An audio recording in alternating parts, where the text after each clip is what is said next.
let's talk Tesla, because the board conducted a probe into allegations that CEO Elon Musk pushed an employee. Now, that's according to a statement issued to Bloomberg by the company's directors, who concluded there was, quote, no physical altercation between the two. But sources have told Bloomberg Musk did make physical contact with a staff member.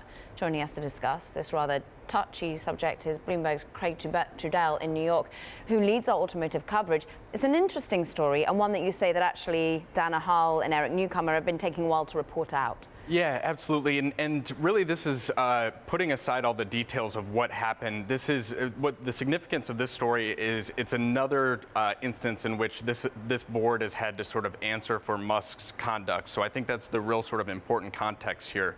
But the incident itself, it took place in September of last year. It was a month after the sort of now infamous funding secured, take private tweets. So a stressful time. It was a very stressful time. He was having to defend himself against that.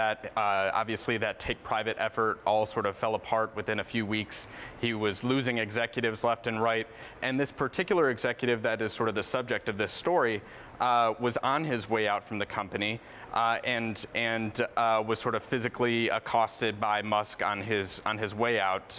He was touched on his way out, we're told, and also just followed on his way out of the parking lot. There was sort of a verbal altercation that took place as well. And so is that why it got elevated? Because it doesn't seem too disastrous an impact, but to have reached board level means that something really significant must have happened here, or it must have affected enough employees to deem worrying, right? Right, and what got the board involved was actually this being flagged to the Human Resources Department of the company. So obviously at that time, it was before Elon Musk had been ousted as chairman of the board.